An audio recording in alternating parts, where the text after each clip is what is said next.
नमस्कार साथियों, राधे राधे। स्वागत है आप सभी का आपके अपने YouTube channel bright future Hindi classes में। जैसा कि आप सबको मालूम होगा कि अब बहुत जल्द ही 30 मई को उत्तराखंड प्रवक्ता का जो पेपर होना है हिंदी में वो तय किया गया है। तो इसी के चलते मैं आपके लिए डेली कुछ टॉपिक में कुछ पॉइंट्स लेकर आ रही हूँ जो बहुत इम्पोर्टेंट हैं। तो आज मैं आपके लिए अपभ्रंश साहित्य से संबंधित कुछ महत्वपूर्ण बिंदु लेकर आई हूँ।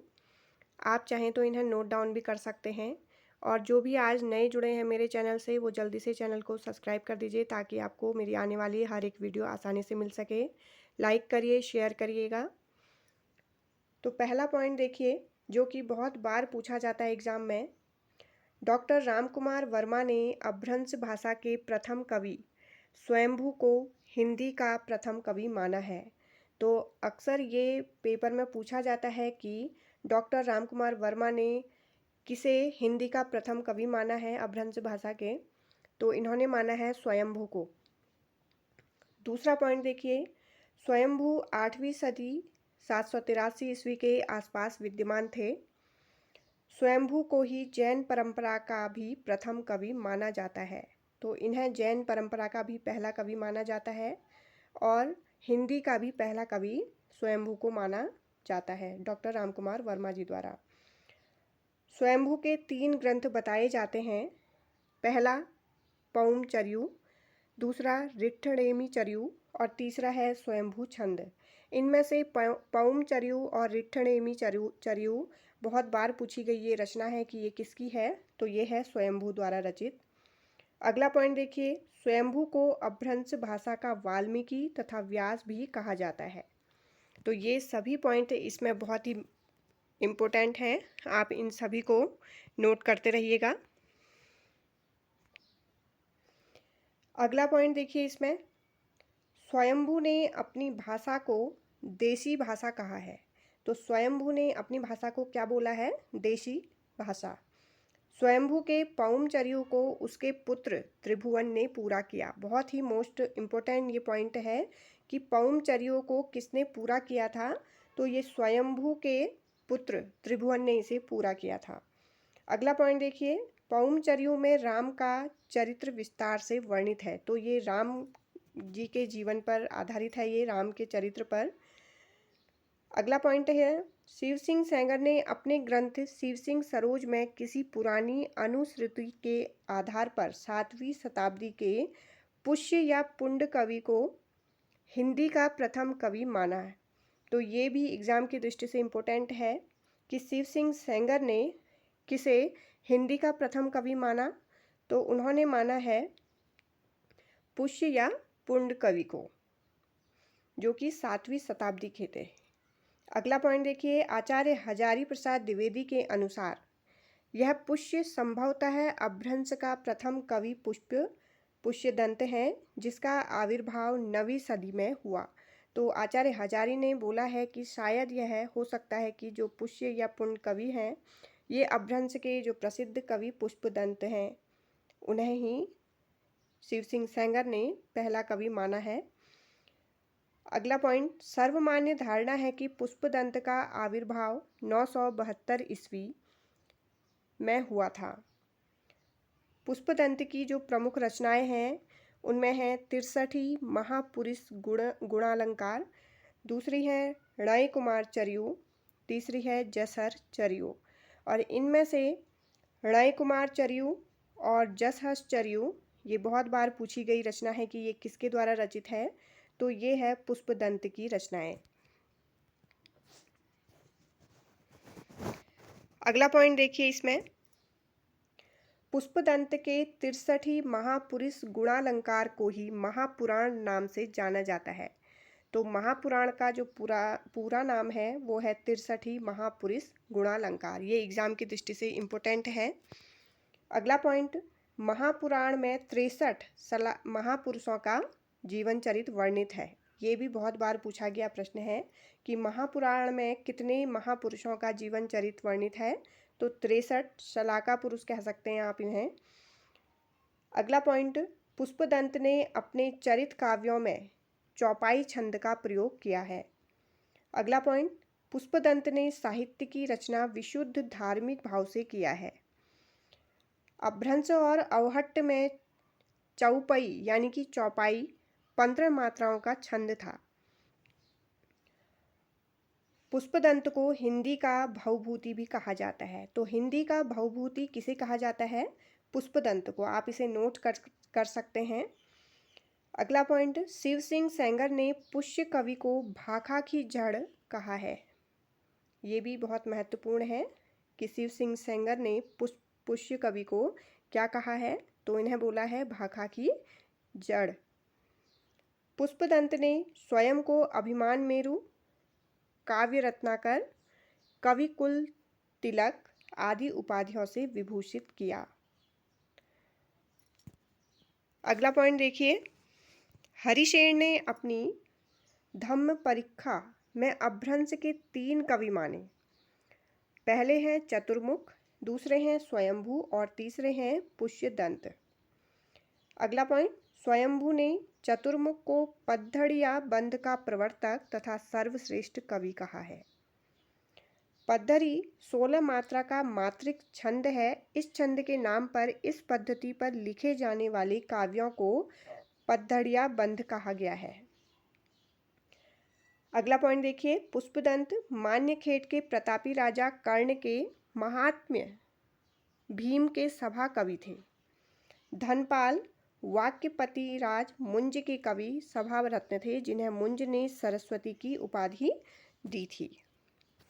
अगला पॉइंट देखिए, इसमें अपभ्रंश के तीसरे प्रमुख कवि कौन थे? धनपाल। धनपाल ने 10वीं सदी में भवि सयत्त कहा की रचना की। बहुत ही मोस्ट इम्पोर्टेंट ये पॉइंट है कि भवि सयत्त कहा के रचनाकार कौन थे? तो वे थे अपभ्रंश के कवि धनपाल।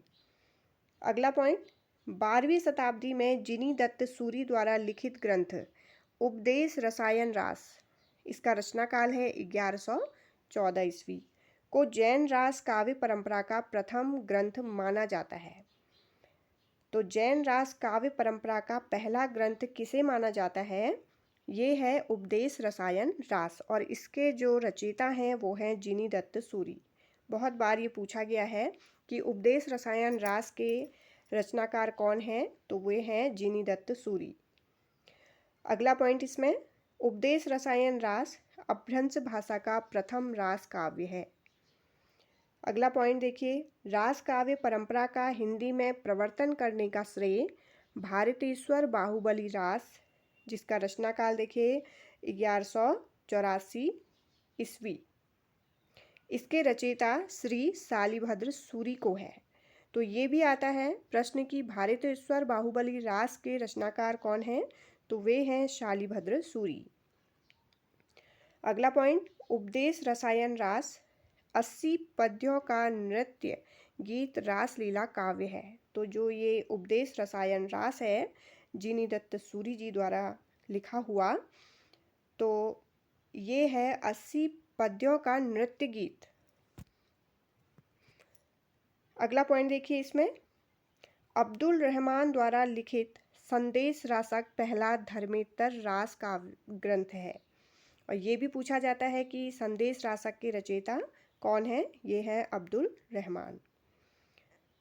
देसी भाषा में किसी मुसलमान द्वारा लिखित प्रथम काव्य ग्रंथ संदेश रासक है।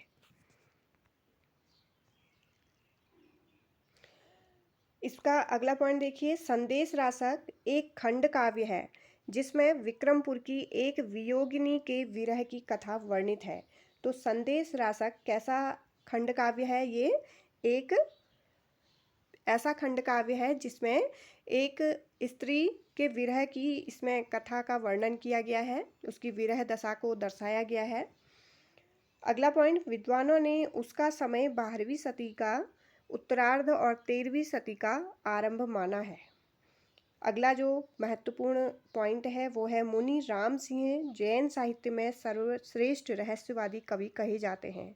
तो मुनि राम सिंह कैसे कवि हैं? एक रहस्यवादी कवि। अगला पॉइंट, डॉक्टर हीरालाल मुनि राम सिंह का आविर्भाव जो इनका समय माना जाता है वो है संवत 1057 के लगभग माना जाता है इनका आविर्भाव। मुनीराम सिंह ने पाहुण दोहा की रचना की। तो ये तो बहुत ही महत्वपूर्ण पॉइंट है कि पाहुण दोहा के रचनाकार कौन हैं, बहुत बार पूछा गया है। इसके रचनाकार हैं राम सिंह। अगला पॉइंट, अपभ्रंश भाषा में दोहा काव्य का आरंभ 6ठी शताब्दी के कवि जोइंदू से माना जाता है। इसमें जितने भी पॉइंट हैं वो आप ये देखिए एग्ज़ाम की दृष्टि से बहुत ही ज़्यादा महत्वपूर्ण रहते हैं ये, और ये एलटी और प्रवक्ता में अक्सर पूछे जाते हैं। अगला पॉइंट देखिए, जोइंदू ने 2 पुस्तकों की रचना की। पहला है परमात्म प्रकाश और दूसरा है योगसार। दोनों ही पूछे जाते हैं कि ये किसकी रचनाएं हैं, तो ये हैं जोइंदू की। अगला पॉइंट, जॉर्ज ग्रियर्सन ने आदिकाल के अंतर्गत 9 कवियों को शामिल किया। पहले हैं पुष्य कवि, दूसरे हैं खुमान सिंह, तीसरे हैं केदार, चौथे हैं कुमारपाल, पांचवें हैं अनन्यदास, छठे हैं चंद्र, सातवें हैं जगनिक, आठवें हैं सांगधर और नवें हैं जोधराज। आप चाहें तो इन्हें नोट कर सकते हैं कि जॉर्ज ग्रियर्सन के द्वारा शामिल किए गए जो आदिकाल के 9 कवि हैं वो कौन कौन हैं। ये सभी जो पॉइंट्स हैं वो मैं आपको बता रही हूँ अपभ्रंश साहित्य से संबंधित। इससे अगली जो वीडियो रहेगी मेरी वो सिद्ध साहित्य से संबंधित रहेगी, आप उसे भी ज़रूर देखिएगा। मैं इसी तरह से छोटे छोटे पॉइंट्स वाले जो टॉपिक हैं वो लेकर आऊँगी, क्योंकि इसमें सिलेबस के अकॉर्डिंग मैं हर वीडियो में पॉइंट्स टॉपिक ले डालूँगी आपके लिए। अगला पॉइंट देखिए, मिस्र बंधुओं ने मिस्र बंधु विनोद के प्रथम संस्करण में आरंभिक काल के अंतर्गत 19 कवियों को स्थान दिया है। मिस्र बंधुओं ने अपने द्वारा रची जो मिस्र बंधु विनोद है उसका जो पहला संस्करण था उसमें उन्होंने लगभग 19 कवियों को स्थान दिया है। तो 19 कवि उनके द्वारा जो दिए गए हैं वो इस प्रकार हैं, देखिए आप इन्हें नोट कर लीजिएगा। पहला है पुष्य या पुंड, दूसरे हैं अज्ञात कवि, तीसरे हैं नंद कवि, मसऊद, कुतुब अली, साइदान चारण, अकरम फैज़, चंद, जगनिक, केदार कवि, बारदर वेणी, जलहन, भूपति, नरपति नाल, नल्ल सिंह, सांगधर, अमीर खुसरो, मुल्ला दाऊद, गोरखनाथ। तो इस तरह से ये 19 उन्होंने कवि अपने मिस्र बंधु विनोद में इन्हें स्थान दिया है। मिस्र बंधु ने अपने मिस्र बंधु विनोद के अगले संस्करणों में नाथ पंथियों को सम्मिलित करते हुए इस काल में कवियों की संख्या कितनी पहुंचा दी थी, 75 तक पहुंचा दी थी। तो उन्होंने जो दूसरा अपना संस्करण दिया था उसमें नाथ और सिद्धों को भी उन्होंने शामिल किया था, नाथ कवि और सिद्ध कवियों को भी। और पहले वाले संस्करण में आप देख सकते हैं इन्होंने 19 कवियों को स्थान दिया था मिस्र बंधुओं ने आरंभिक काल के अंतर्गत। अगला पॉइंट देखिए, इसमें आचार्य रामचंद्र शुक्ल ने अपने इतिहास में आदिकालीन रचनाओं को 2 वर्गों में विभक्त किया था। पहला है अपभ्रंश और दूसरा है देश भाषा, जिसे बोलचाल की रचना कहा गया है, बोलचाल की भाषा, देश भाषा को। अगला पॉइंट, आचार्य शुक्ल ने निम्नांकित 12 रचनाओं को ही साहित्य में स्थान दिया था। पहला है अपभ्रंश की रचनाएं। इसमें इन्होंने कौन कौन सी रचनाएं शामिल की थी अपभ्रंश की रचनाओं में? विजयपाल रासो, हमीर रासो, कीर्तिलता और कीर्ति पताका। दूसरा इन्होंने देश भाषा काव्य, इसमें इन्होंने कौन सी रचनाएं रखी थी? पहला है खुमान रासो, दूसरा है बीसलदेव रासो, पृथ्वीराज रासो, जयचंद्र प्रकाश, जय मयंक जस चंद्रिका, परमाल रासो, आलाखंड भी कहा जाता है इसे, खुसरो की पहेलियाँ और विद्यापति की पदावली, विद्यापति पदावली। तो इन्हें शामिल किया था रामचंद्र शुक्ल ने अपनी जो 12 रचनाएं हिंदी साहित्य में जिन्हें स्थान दिया उन्होंने। अगला पॉइंट है इसका, आचार्य हजारी प्रसाद द्विवेदी ने आदिकाल के अंतर्गत 9 कवियों को शामिल किया था। हेमचंद्र गुजरात के सोलंकी राजा सिद्धराज जयसिंह और उनके भतीजे कुमारपाल के दरबार में रहते थे।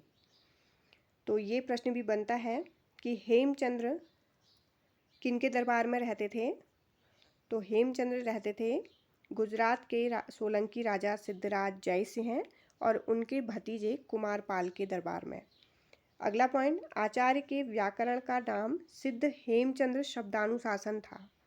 तो हेमचंद्र जी द्वारा रचित जो रचना थी उसका नाम था शब्दानुशासन। हेमचंद्र का व्याकरण सिद्ध हेम नाम से भी प्रसिद्ध हुआ। सिद्ध हेम में संस्कृत, प्राकृत और अपभ्रंश तीनों का समावेश किया गया है। हेमचंद्र प्रसिद्ध जैन आचार्य थे और इनका जन्म 1088 ईस्वी में हुआ था। हेमचंद्र के अन्य पुस्तकों का नाम देखिए, कुमारपाल चरित, योग शास्त्र, प्राकृत व्याकरण, छंदोनुशासन, देशी नाममाला कोश, ये हेमचंद्र द्वारा रचित जो पुस्तकें हैं उनके नाम थे। अगला पॉइंट देखिए, हेमचंद्र को प्राकृत का पाणिनि माना जाता है। तो प्राकृत का पाणिनि किसे माना जाता है, ये भी प्रश्न बनता है। हेमचंद्र को माना जाता है। अपने व्याकरण के उदाहरणों के लिए हेमचंद्र ने भट्टी के समान एक द्वाश्रय काव्य की भी रचना की। सोमप्रभ सूरी गुजरात के एक प्रसिद्ध जैन साधु थे जिनका आविर्भाव 1252 विक्रमी संवत में माना जाता है। सोमप्रभ सूरी ने कुमारपाल प्रतिबोध नाम का एक गद्य पद्यमय संस्कृत प्राकृत काव्य लिखा। जैनाचार्य मेरुतुंग ने संवत 1361 में प्रबंध चिंतामणि, मोस्ट इम्पोर्टेंट, प्रबंध चिंतामणि के रचनाकार पूछे जाते हैं तो कौन है? जैनाचार्य मेरुतुंग। इन्होंने इसकी रचना संस्कृत भाषा में की। प्रबंध चिंतामणि में कुछ दोहे मालवा नरेश राजा भोज के चाचा मुंज के कहे हुए हैं। अगला पॉइंट देखिए, इसमें प्रबंध चिंतामणि में दूहा विद्या में विवाद करने वाले दो चारणों की कथा आई है, इसीलिए अपभ्रंश काव्य को दूहा विद्या भी कहा जाने लगा। देखिए कितने इम्पोर्टेंट इसमें यहाँ पर ये चीज़ है कि प्रबंध चिंतामणि में दूहा विद्या में विवाद करने वाले दो चारणों की कथा आई हुई है, इसीलिए अपभ्रंश काव्य को दूहा विद्या भी कहा जाने लगा। तो दोहे को पहले दूहा भी कहा जाता था। तो दोहे में ही जो विवाद करते होंगे, मतलब संवाद वगैरह चलता होगा, इसीलिए अपभ्रंश भाषा को दूहा विद्या भी कहा जाने लगा। अगला पॉइंट, अपभ्रंश से दूहा पूर्व दोहा का प्रयोग नहीं होता था। लक्ष्मीधर ने 14वीं शताब्दी के अंत में प्राकृत पैंगलम नामक एक ग्रंथ का संग्रह किया। प्राकृत पैंगलम में विद्याधर, सांगधर, जज्जल, बब्बर आदि कवियों की रचनाओं को संकलित किया गया है। प्राकृत पैंगलम में प्राकृत और अपभ्रंश छंदों की विवेचना की गई है। अगला पॉइंट देखिए, इसमें प्राकृत पैंगलम को प्राकृत पिंगल सूत्र भी कहा जाता है। प्राकृत पैंगलम की टीका वंशीधर नामक किसी विद्वान ने लिखा हुआ है। तो प्राकृत पैंगलम की जो टीका है वो किसने लिखा है? वंशीधर। सांगधर एक अच्छे कवि और सूत्रकार थे। सांगधर ने सांगधर पद्धति के नाम से एक सुभाषित संग्रह बनाया। सांगधर पद्धति में बहुत से शाबर, मंत्र और भाषा चित्र काव्य भी दिया गया है।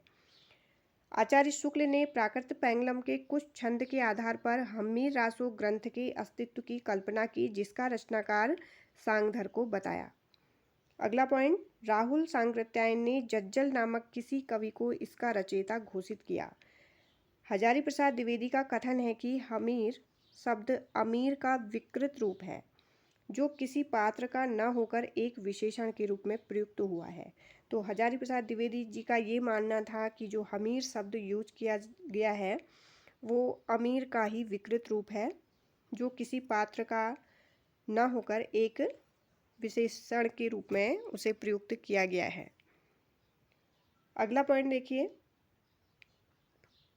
शिव सिंह सेंगर के अनुसार चंद की औलाद में सांगधर कवि हुए थे, जिन्होंने हमीर गैरा और हमीर काव्य भाषा में बनाया था।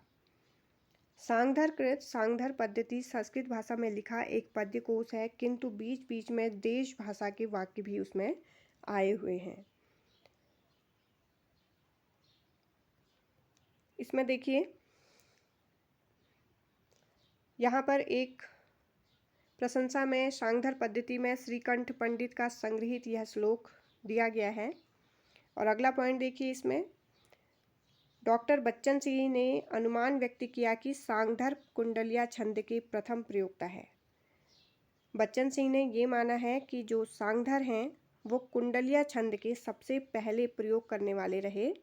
तो ये प्रश्न भी बन सकता है कि बच्चन सिंह के अनुसार कुंडलिया छंद का सबसे पहले प्रयोग किसने किया, तो वो किया था शांगधर ने। तो आज की इस वीडियो में हमने अपभ्रंश साहित्य से संबंधित कुछ महत्वपूर्ण पॉइंट्स देखे। इससे आगे की वीडियो हमारी सिद्ध साहित्य के कुछ प्रमुख बिंदुओं पर रहेगी, आप उसे देखिएगा। मिलते हैं मेरी नेक्स्ट वीडियो में, तब तक के लिए जय हिंद, जय भारत।